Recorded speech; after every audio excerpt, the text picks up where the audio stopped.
안녕하세요. 법무법인 성지파트너스입니다.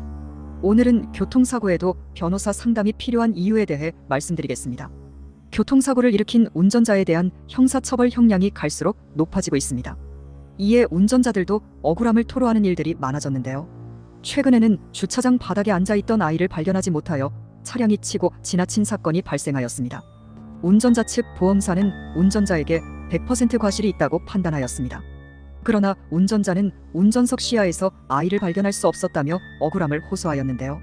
이 사건에 대하여 법률 전문가들은 법적으로 대응하였을 때 유죄 선고를 피할 수 있을 것이라고 전망하였습니다. 이렇듯 보험사 측이 운전자 과실이 있다고 판단하였어도 법적으로 대응하였을 때는 다른 판단을 기대해 볼 수가 있습니다. 운전자 과실이 어느 정도 인정된다고 하더라도 억울한 점이 있을 때는 변호사와 상담하여 보시기를 권유드립니다. 어린이 보호구역 교통사고도 법적 대응 가능할까? 어린이들은 교통안전에 대한 인식이 미숙하여 어디서 튀어나올지 모릅니다. 그래서 달려오는 차량에 부딪히는 사고들이 자주 일어났습니다. 이에 현행법은 어린이 보호구역에 대한 규제를 강화하여 운전자에게 무거운 책임을 부과하고 있습니다. 어린이 보호구역에서는 지정되어 있는 속도 이하로 서행하여야 하며 커브길이 나오는 경우 일단 정지한 후 어린이가 없는지 필시 확인하여야 합니다. 또한 이 안전수칙은 어린이가 없더라도 지켜져야 합니다. 하지만 운전을 하다 보면 집중력이 저하되어 이러한 수칙을 지키지 못하는 경우도 발생되고는 하는데요. 특히 커브길이나 시야가 확보되지 않는 상황이라도 어린이 보호구역에서 사고가 일어났을 때는 전방을 살피지 않았다는 이유로 운전자가 무거운 법적 책임을 질 수 있습니다. 실제로 저희 법인에 어린이 보호구역 교통사고로 사건을 의뢰하는 분들이 많습니다. 어느 정도의 과실은 인정하지만 어린이가 순식간에 튀어나와 피하기 어려웠기에 법적 대응을 하면 정상 참작을 받을 수 있는지 궁금해하시는데요. 다음으로 저희 성지파트너스에서 직접 해결한 어린이 보호구역 교통사고 사례를 말씀드리며 법적 대응을 하였을 때 어떠한 처분을 받았는지 알려드리겠습니다. 어린이 보호구역에서 발생한 교통사고. 어린이 부모가 상해를 주장한 사건. A씨는 승용차를 운전하여 어린이 보호구역을 지나가고 있었습니다. 우회전을 하기 위하여 핸들을 틀었는데 자전거를 탄 만 10세 어린이가 불쑥 튀어나와 차량을 급정거하였습니다. 앞을 보니 어린이가 넘어져 있었습니다. A씨는 차량에서 내려 어린이의 상태를 살폈습니다. 다행히 크게 다치지 않은 어린이는 괜찮다며 스스로 일어섰습니다. A씨는 혹시 나중에 다친 곳이 발생되면 연락하라며 명함을 전하였습니다. 그래도 어린이 보호구역에서 일어난 교통사고였기에 A씨는 찜찜함이 가시지 않았습니다. 이후 어린이의 부모가 병원에 방문하였다며 A씨에게 연락하였습니다. 그리고 부모는 경찰에 진단서를 제출하며 본 사고로 인하여 상해가 발생하였다고 진술하였습니다. 이로써 A씨는 특정범죄 가중처벌 등에 관한 법률에 따른 어린이 보호구역 치상 혐의를 받게 되었습니다. A씨는 경찰서에 출석하여 조사를 받았습니다.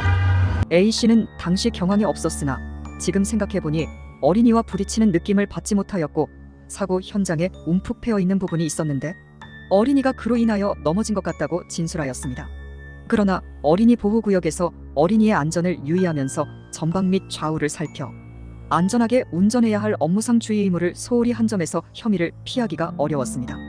이에 A씨는 저희 법무법인 성지파트너스에 상담을 의뢰하였습니다. 어린이 보호구역 교통사고도 법적 대응이 가능한지 물었습니다. 담당 변호인은 사건을 검토한 후 법적으로 다툴 수 있는 부분을 조언하였습니다.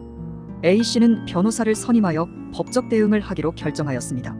어린이 보호구역 치상죄는 반의사 불벌죄에 해당하지 않으므로 피해자와 합의가 되더라도 기소 결정될 수 있었기에 A씨에게 유리한 정상으로 참작될 수 있는 요인을 밝힐 필요가 있었는데요. 담당 변호인은 검찰의 CCTV 영상에 따르면 당시 사고로 인하여 발생된 충격이 크지 않았으며 피해자 측이 제출한 진단서에 의하면 사고와 관계없는 상병으로 상해를 인정할 수 없음을 주장하였습니다. 다만 A씨의 과실을 인정하여 형사조정 절차를 통하여 피해자와 원만한 합의를 성사한 점도 전하였습니다.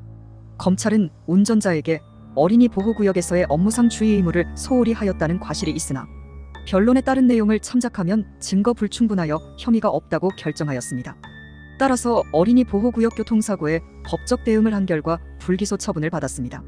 민식이법에 따른 처벌은 운전자들에게는 큰 두려움입니다.